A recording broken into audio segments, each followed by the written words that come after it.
Jika ingin melihat keindahan desa ini, lihatlah sungainya.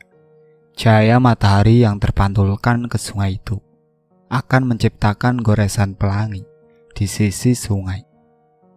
Mungkin beberapa warga Banjarnegara tidak asing dengan kata Sungai Serayu.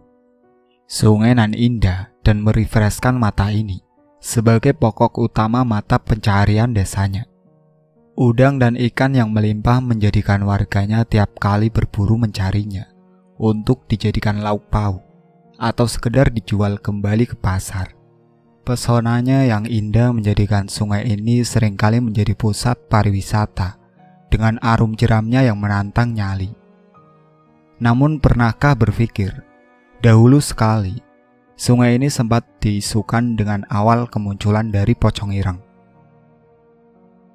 Ayamku hilang terus, siapa yang ambil? Ucap Agi sambil melihat posisi kandangnya yang telah terbuka semenjak pagi tadi. Bulu-bulu ayam berserakan di sekitaran kandang. Walau hanya satu saja yang tergondol maling, namun sudah 2 pekan terakhir, ayam di desa K kerap kali kemalingan. Warga mengira ayam yang menghilang dimangsa musang yang lapar atau ular yang berseliweran di sekitaran pepohonan kelapa. Namun tidak ada tanda-tanda tercabiknya ayam itu, baik darah yang berceceran atau suara ayam di pagi hari, sekitar jam 3 pagi. Hilang lagi, maling itu, tambah Pak Koko. Ayammu habis berapa? Tanya Pak Agi. Sudah habis, kesal Pak Koko. Haha, saya sisa kotorannya, mau? Canda Pak Agi. Mitos hilangnya ayam ini diduga-duga bersamaan dengan kemunculan makhluk yang tak kasat mata, berbadan besar, dengan taring dan cakar yang pernah muncul di Sungai Serayu. Dimakan sama gede duhur kayaknya, ucap Pak Koko. Tidak mungkin, itu ayam tidak bunyi, sangga Pak Agi. Namun Pak Agi dan Pak Koko tidak ada keinginan melapor ke balai desa. Kesannya sangat lebay jika dibesar-besarkan. Zaman dulu sangat menjadi image apabila ada kehilangan, tidak mempersulit. Walaupun dampaknya terkena dirinya sendiri, tapi benar-benar mandiri, dan tidak sepenuhnya masalah dilimpahkan kepada balai desa. 2 pekan berlalu, isu kehilangan ayam sudah dirasakan oleh Pak Kepala Desa sendiri. Ayamku kok habis, ucapnya. Semua warga mengira ayam yang diambil adalah ayam yang layak dijual ke pasar. Akhirnya atas kesepakatan bersama, Pak Kades mengimbau kepada seluruh warganya agar diterapkannya sistem penjagaan di tiap malam hingga pagi hari sampai subuh berkumandang. Alasan diterapkannya penjagaan itu agar misteri tentang kehilangannya ayam di desa K bisa diketahui dengan gamblang dan jelas. Hal ini berlaku kepada seluruh desa di sekitarnya juga, karena isu ini sudah tersebar luas. Lalu, mengapa waktu subuh menjadi patokan? Jawabannya sederhana, jika yang mengambil ayam adalah sosok gede dur yang pernah dimitoskan itu, maka tidak akan lama lagi pergerakannya dan mudah dibuatkan pagar gaib, agar tidak pernah masuk lagi. Tapi, jika yang mengambil maling, pagar gaib pun percuma dibentuk. Maka dari itu Pak Kades menerapkan penjagaan malam hingga subuh. Targetnya adalah menangkap peneror kehilangan ayam yang telah meresahkan warga desa K itu sendiri. Hari pertama penjagaan, warga mendapati orang asing yang memasuki desa K dengan pakaian serba hitam. Orang itu membawa karung dan senter. Warga mengira orang itu adalah pencari sarang semut atau kelelawar di sekitaran pepohonan. Namun begitu ditelusuri, orang yang dicurigai itu menuju kandang ayam salah satu milik warga, yang kebetulan ayamnya masih utuh selama 2 pekan terakhir. Warga yang mengetahui itu segera meneriakinya. Maling, kamu ya yang gondol semua ayam-ayamku? Warga yang berteriak dahulu sebelum bertindak memberikan kesempatan maling untuk berlari sebelum tertangkap basah. Hari pertama dirasakan sangat sia-sia. Ungkapan memperbanyak kerja dibanding ucapan terbukti ampuh dalam menyelesaikan masalah ini. Kegagalan itu menjadi kekalahan pertama Desaka. Mereka menyesal dan mengadukan ini kepada Pak Kades. Pak Kades yang mengetahui ada pergerakan maling akhirnya mencari tahu lebih dalam mengenai terakhir kali maling itu menghilang. Warga menjawab secara serentak, "Kali Serayu," ucap mereka. "Penjagaan tetap dijalankan. Jangan sampai ada kesalahan. Usahakan bergerilya agar tidak mencirikan penjagaan ini masih berjalan," ucap Pak Kades. Strategi ini dinilai sangat ampuh dengan kondisi sekitar yang rata-rata pepohonan kelapa yang tumbuh tinggi. Dengan memaksimalkan situasi, seharusnya maling bisa tertangkap jika cara ini direalisasikan di hari pertama penjagaan. Namun maling itu tidak berkunjung lagi. Pak Kades meminta untuk bersabar dan terus melakukan penjagaan. Siapa tahu malingnya muncul di saat penjaga dalam keadaan lowong atau kosong. Hingga hari ketiga, hasilnya tetap nihil. Tepat di hari keempat, maling yang telah lama tidak menyentuh tanah basah yang tersentuh tetesan hujan malam tadi muncul dengan pakaian dan perlengkapan yang sama. Warga telah mengetahui maling itu bakal datang di hari itu karena musim penghujan mulai datang. Sepertinya ini adalah kesempatan emas bagi mereka agar menangkap maling ayam yang sempat meresahkan warga ini. Maling itu tampak sempurna, seperti telah ahli. Langkahnya mengendap pelan tapi santai. Sesekali tatapannya menengok kanan kiri, depan belakang. Semuanya terasa aman, padahal warga sedang bergerilya di dekat pohon kelapa. Ketika maling itu hendak mengarungi ayam yang berada di kandang, ayam itu memekikkan suaranya. Maling itu shock dan memblesetkan mulut ayam itu dengan cepat. Lalu dimasukkannya ke dalam karung yang telah lebih dulu disiapkan. Warga yang telah geram melihat tingkah maling itu masih bergerilya di balik pohon kelapa. Mereka menunggu aba-aba untuk mencekatnya. Serasa sudah selesai, maling itu menengok kanan kiri, depan belakang sekitaran. Hatinya mulai tidak tenang. Ketika hendak memutar balik ke arah yang berlawanan, para warga keluar dari tempat persembunyiannya. Terjepitlah maling itu tepat di tengah-tengah keramaian warga. Total 15 orang yang mengerumuni maling itu. "Sudah, tidak usah banyak ngomong, bunuh," ucap warga yang sudah lebih dulu kesal. Para warga menghakimi maling itu tanpa lebih dulu diinterogasi oleh Pak Kades. Mereka menghantam, memukul, menendang maling itu tanpa belas kasihan. Teriakan minta tolong, tangisan, jeritan, rasa sakit, semuanya menjadi hening di tengah malam yang semula damai, kini menjadi malam akhir bagi perjalanannya. Darah berceceran di mana-mana, matanya menghitam dan lebam. Tangannya masih meraba-raba karung yang telah diisi oleh ayam itu sendiri.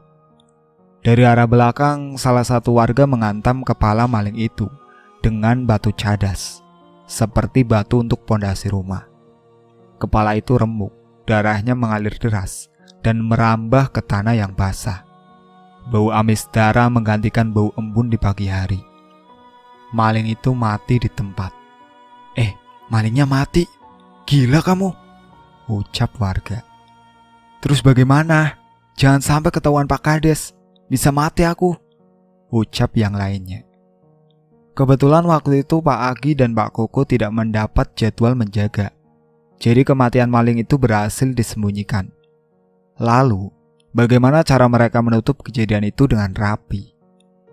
Karena sia-sia juga untuk memberitahukan Pak Kades, melihat resiko yang amat besar, para warga membagi tugas. 5 orang pertama membereskan aliran darah yang merembes di tanah yang basah dengan memberikan tanah liat yang diambilnya dari sekitaran Sungai Serayu. 5 orang kedua mencari kain kafan. 5 orang ketiga menguburnya. Mereka bekerja dengan cepat agar semua tertata rapi tanpa ada kecacatan sedikit pun. Namun ada satu permasalahan yang sangat kompleks. Apa itu? Mereka tidak berhasil menemukan kain kafan yang digunakan untuk membungkus tubuh maling itu. Kainnya mana? Tanya warga yang bertugas untuk mengubur maling itu. Tidak ada, bagaimana ini? Mereka kebingungan mencari kain kafan yang digunakannya untuk membungkus tubuh maling itu. Plastik hitam besar, ucap warga. Mereka segera mencari kresek hitam atau plastik hitam. Mungkin yang dimaksud di sini seperti plastik untuk sampah yang besar itu, karena narsum hanya menyebutkan kresek hitam. Didapatinya kresek hitam itu dari salah satu rumah warga yang biasa digunakan untuk menaruh pupuk kambing. Kematian yang tidak tenang, prosesi penguburan yang tidak wajar. Alat yang digunakan tidak berperi kemanusiaan. Bukankah hal ini yang menjadikannya membalas dendam? Maling itu dikuburkan di dekat sungai Serayu. Tanah yang digunakan untuk mengubur disiram oleh air agar tidak mencirikan seperti kuburan. Selain cerdas, mereka juga pintar dalam mengondisikan suasana. Lalu, di mana puncak kemunculannya? Usut punya usut. Keluarga korban mengetahui tindakan kurang ajar Desaka kepada anaknya. Mereka menuntut balas. Apakah dengan aparat kepolisian? Atau dengan HAM? Atau melaporkannya ke Kades? Ternyata tidak. Mereka membalas dendam maling itu tepat 1 bulan setelahnya. Maling itu yang berkain kafan, dari plastik hitam, dijadikan objek untuk menuntut balas dan meneror para warga. Menurut pengakuan narasumber yang merupakan anak dari salah satu warga Desaka, kejadian ini sudah sangat lama. Selama masa-masa setelah kematian maling itu, warga Desaka didatangi berbagai macam sesuatu yang tidak mengenakan. Selain ayam, ternak lainnya juga mati mendadak. Sawah banyak yang gagal, mata pencaharian warga terputus, dan muncullah satu sosok yang meresahkan warga.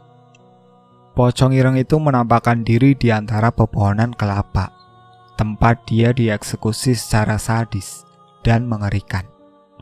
Hal ini menjadi puncak kecurigaan dari Pak Kades. 1. Maling itu tidak tampak. Namun mengapa ternak banyak yang mati selain ayam? 2.